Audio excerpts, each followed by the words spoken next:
Hi friends, welcome to రేమచ్చ YouTube channel. Australia బౌలర్ల దెబ్బకి టీమిండియా తొలి ఇన్నింగ్స్ 150 పరుగులకే ఆల్అవుట్ అవ్వడం జరిగింది.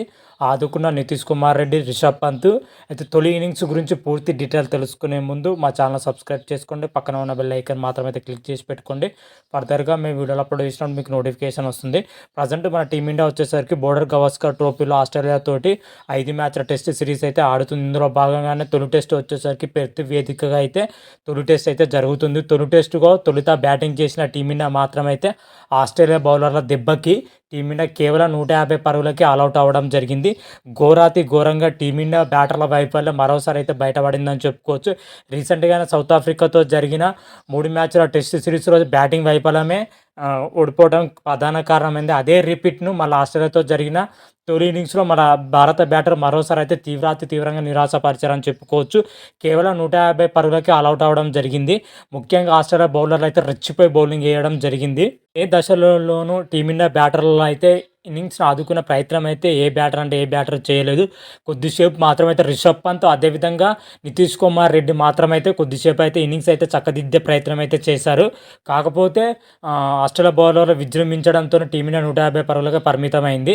టీమిండియా ఆది నుంచి కష్టాల్లో నెట్టుకొస్తుందని చెప్పుకోవచ్చు. ఖాతా తెరవక ముందుకే యశస్వి జైస్వాల్ వచ్చేసరికి డక్అవుట్గా వెనుదిరగడం జరిగింది. ఆ తర్వాత వచ్చిన దేవదత్ పడికల్ ఎంతో బాగా రాణిస్తారని అందరూ ఊహించిన ఆయన కూడా డక్అవుట్గా వెనుదిరగడం జరిగింది.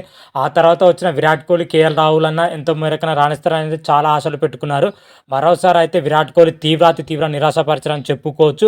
కేవలం 5 పరుగులకే అవుట్ అవ్వడం జరిగింది. తర్వాత కేఎల్ రాహుల్, అదేవిధంగా రిషబ్ పంత్ మాత్రం అయితే ఇన్నింగ్స్ చక్కదిద్దే ప్రయత్నం అయితే చేయడం జరిగింది. అంతలోపు ఇన్నింగ్స్ ఒక మాదిరిగా వెళ్తున్నంత సమయంలో కేఎల్ రాహుల్ కూడా 26 పరుగుల వద్ద అవుట్ అవ్వడం జరిగింది.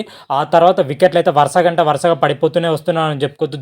ధ్రువ్ జురేల్ వచ్చేసరికి 11 పరుగులు, అదేవిధంగా వాషింగ్టన్ సుందర్ 4 పరుగులు చేసి అవుట్ అవ్వడం జరిగింది. 73 పరుగులకి 6 వికెట్లు కోల్పోయి పీకల్లోతి కష్టాల్లో ఉన్న టీమిండియాని మాత్రమైతే రిషబ్ పంత్, అదేవిధంగా నితీష్ కుమార్ రెడ్డిని మాత్రమైతే వాళ్ళిద్దరు ఇన్నింగ్స్లు మాత్రం టీమిండియా ఒక మాదిరిమైన స్కోర్ అయితే చేయడం జరిగింది. వీళ్ళిద్దరూ రాణించకపోతే టీమిండియా 90 పరుగుల్లోపు ఆల్అవుట్ అయ్యే సిచ్యువేషన్లో వచ్చేసరికి కేవలం 150 పరుగుల దాకా వచ్చిందంటే అది నితీష్ కుమార్, అదేవిధంగా రిషబ్ పంత్ వల్లే అని చెప్పుకోవచ్చు.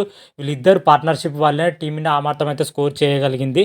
వీళ్ళిద్దరు కలిసి 50 పరుగుల పార్ట్నర్షిప్ అయితే నెలకొల్పడం జరిగింది. వీళ్ళిద్దరు కలిసి ఈ పార్ట్నర్షిప్ హైయెస్ట్ పార్ట్నర్షిప్ అని చెప్పుకోవచ్చు. రిషబ్ పంత్ వచ్చేసరికి 78 బంతుల్లోనే 37 పరుగులు చేయడం జరిగింది. 3 4 ఒక 6 మంచిగానే రాణిస్తున్న సమయంలో ప్యాట్ కెమెరాస్ అద్భుతమైన డెలివరీతోని స్టీవ్ స్మిత్ క్యాచ్ ఇచ్చి అవుట్ అవ్వడం జరిగింది రిషబ్ పంత్. ఆ తర్వాత వెంటనే టీమిండియా మాత్రమైతే వికెట్లు కోల్పోతూనే ఉన్నాయి. ఒక దశ వికెట్లు పడుతున్న మరొక దశ మాత్రమైతే నితీష్ కుమార్ రెడ్డి తనదైన స్టైల్లో ఆటను అయితే ఆకట్టుకోవడం జరిగిందని చెప్పుకోవచ్చు. వచ్చిన అవకాశం మాత్రమైతే నితీష్ కుమార్ రెడ్డి పర్ఫెక్ట్ యూటిలైజ్ చేసుకోవడం చెప్పుకోవచ్చు. నితీష్ కుమార్ రెడ్డి వచ్చేసరికి 59 బంతుల్లోనే 41 పరుగులు చేయడం జరిగింది.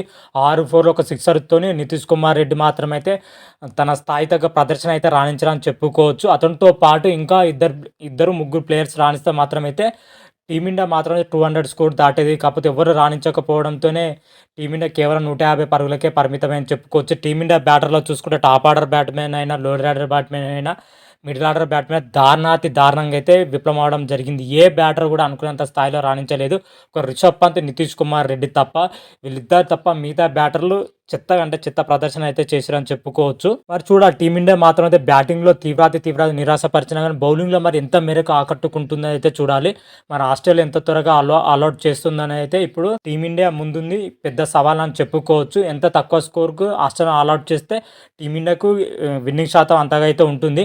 మరి చూడాలి ఆస్ట్రేలియా తొలి ఇన్నింగ్స్లో మరి ఎంత స్కోర్ చేస్తుంది, ఎలా చేస్తుంది అయితే నెక్స్ట్ వీడియోలో అయితే చూద్దాం. అదేవిధంగా తొలి ఇన్నింగ్స్లో వచ్చేసరికి ఆస్ట్రేలియా బౌలర్ మాత్రమైతే సమిష్టి ప్రదర్శనతోనే టీమిండియా తక్కువ స్కోర్ చేయాల్సింది అని చెప్పుకోవచ్చు. ముఖ్యంగా ఆస్ట్రేలియా బౌలర్లు వచ్చేసరికి మిచెల్ స్టార్క్ కానీ, జోస్ హజల్వుడ్ కానీ, ప్యాట్ కమిన్స్ కానీ, మిచెల్ మార్ష్ మాత్రమైతే సమిష్టి ప్రదర్శనతోనైతే బౌలింగ్ వేయడం జరిగింది. ముఖ్యంగా ఫాస్ట్ బౌలర్స్ మాత్రమైతే నెక్స్ట్ లెవెల్ రాణించాలని చెప్పుకోవచ్చు. బాగా దెబ్బతీసిందంటే మన టీమిండియాను మిచెల్ స్టార్క్, అదేవిధంగా జోస్ హజల్వుడ్ మాత్రమైతే తీవ్ర చావు దెబ్బ కొట్టారని చెప్పుకోవచ్చు భారత్ బ్యాటర్లను మాత్రమైతే. వీళ్ళిద్దరు అద్భుతమైన డెలివరీతోనే భారత బ్యాటర్లను అయితే నిలదొక్కుకోకుండా చేశారని చెప్పుకోవచ్చు. వీళ్ళిద్దరు తోడుగా ప్యాట్ కమిన్స్, మిచెల్ మార్ష్ను రాణించడంతో టీమిండియా తక్కువ స్కోర్కే పరిమితమైందని కూడా చెప్పుకోవచ్చు. మిచెల్ స్టార్క్ వచ్చేసరికి 14 పరుగులు ఇచ్చి 2 కీలకమైన వికెట్లు తీయడం జరిగింది. జాస్ హజల్వుడ్ వచ్చేసరికి 29 పరుగులు ఇచ్చి 4 కీలకమైన వికెట్లు తీయడం జరిగింది. ప్యాట్ కమెంట్స్ వచ్చేసరికి 67 పరుగులు ఇచ్చి 2 వికెట్లు తీయడం జరిగింది. అదేవిధంగా మిచెల్ మార్ష్ వచ్చేసరికి 12 పరుగులు ఇచ్చి 2 వికెట్లు అయితే తీయడం జరిగింది. ఓవరాల్గా ఆస్ట్రేలియా బౌలర్లు మాత్రం అయితే తొలి ఇన్నింగ్స్లో మంచి ప్రదర్శన అయితే కనబరిచారని కూడా చెప్పుకోవచ్చు. మరి చూద్దాం తొలి ఇన్నింగ్స్లో వచ్చేసరికి ఆస్ట్రేలియా బ్యాటర్లు ఏ విధంగా రాణిస్తే ఎలా రాణిస్తారు అయితే నెక్స్ట్ వీడియోలో మనకు క్లియర్ కట్గా అయితే చేస్తాను. ఆ వీడియో కూడా చూసే ప్రయత్నం అయితే చేయండి. అంతవరకు మీకు ఈ వీడియో కానీ నచ్చినట్టయితే లైక్ చేయండి, షేర్ చేయండి. మరిన్ని వీడియోల కోసం మా ఛానల్ అయితే సబ్స్క్రైబ్ చేసుకోండి. పక్కన ఉన్న బెల్ ఐకాన్ మాత్రం అయితే క్లిక్ చేసి పెట్టుకోండి. ఫర్దర్గా మీ వీడియోలు అప్లోడ్ చేసినా మీకు నోటిఫికేషన్ వస్తుంది. హర హర మహాదేవ్, శంభో శంకర. Thank you.